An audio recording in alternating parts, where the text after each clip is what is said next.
আসসালামু আলাইকুম। এটা হচ্ছে আমাদের এমপিজিএ মাল্টি সোর্স পাওয়ার গ্রিড একটা সিস্টেম। এখান থেকে বিভিন্ন উৎস থেকে বিদ্যুৎ তৈরি হবে। এটা হচ্ছে একটা সমুদ্র। আমরা জানি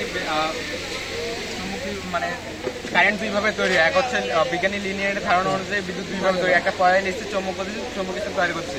এখান থেকে আমরা কয়েলটাকে স্থির রাখছি এবং চৌম্বকটাকে গতিশীল রাখছি। এখানে যখন সমুদ্রে ঢেউ আসবে, ওঠানামা করবে, এখান থেকে বিদ্যুৎ তৈরি হবে এবং ক্যাপাসিটির মাধ্যমে ট্রান্সফর্মার হয়ে এখানে জমা হবে। আমরা পাওয়ার হাউসে জমা হবে, এখান থেকে আমরা প্রয়োজন মতো বিদ্যুৎ তৈরি করতে। আমি এখন যেটুকু পরিমাণ বিদ্যুৎ তৈরি করলাম এখান থেকে আমি আপনাকে দেখাই। এখানে একটু লক্ষ্য করে সামনে আসো। এই যে এখান থেকে ভালো পরিমাণ ফায়ারিং হচ্ছে। এখান থেকে এই তৎক্ষণাৎ এই বিদ্যুৎটা তৈরি হলো আর কি। সেম প্রসেসে এটা হচ্ছে প্রিজো ইলেকট্রিক সেন্সর। এখান থেকে আমরা হাঁটা চলাচল করবো, এখান থেকে পায়ের চাপে আমাদের পায়ের চাপে এখান থেকে বিদ্যুৎ তৈরি হবে। আর এখান থেকে আমরা যখন চাপ দেবো সেম প্রসেসে এখানে বিদ্যুৎ ফিল্টারিং হয়ে এখানে জমা হবে। আমি যদি এখানে দেখাই করে আসা ঠিক লাগে কিন্তু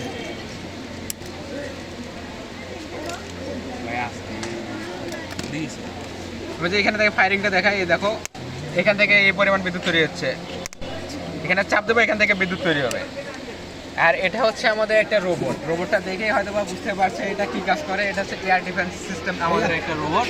আমি রোবটটাকে চালু করে দেখাচ্ছি।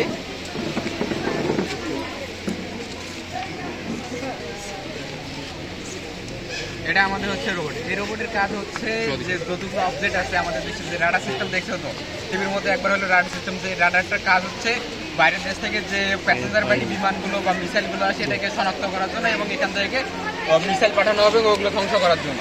ঠিক একই সিস্টেম থেকে এখানে আমরা উন্নত এই সিস্টেমটা তৈরি করেছি।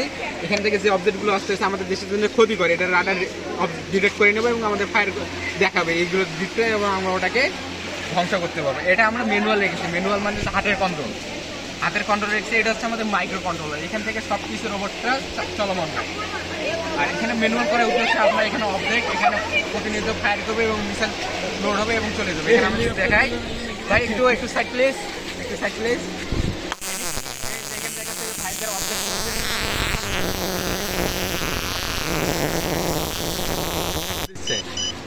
প্রতিনিয়ত ফায়ার করতেছে কিসের জন্য? কারণ এখানে লোড করা থাকবে, একটা পর একটা লোড করা থাকবে এবং একটা পর একটা চলতেই থাকবে, যার কারণে প্রতিনিয়ত ফায়ার করতেছে।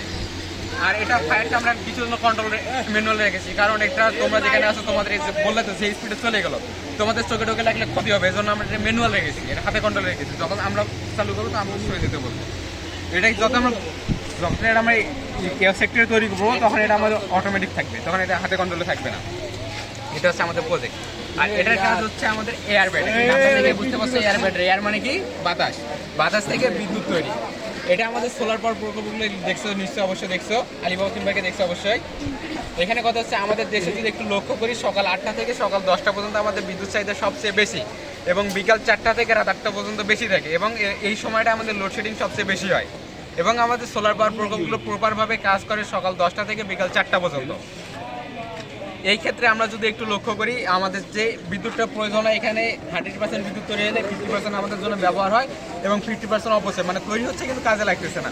আমরা সেম প্রসেস ব্যবহার করে এখানে আমাদের ব্যাটারি আছে, ওয়াটার পাম্প আছে, এটা নদী, এটা একটা নদী, এখান থেকে পানি নেবে এবং পানি নেওয়ার পর এখানে ট্যাঙ্ক আছে, ট্যাঙ্কের মধ্যে স্টোর করবে এবং সেই সাথে এক বসে হাওয়া স্টোর করবে। তোমরা দেখছো হাওয়া দেওয়া গাড়িগুলো দেখো নাই, মেশিনগুলো হাই স্পিডে হাই পিএসআই বের হয় এবং পানির সাথে লাগলে বের হয়ে যাবে।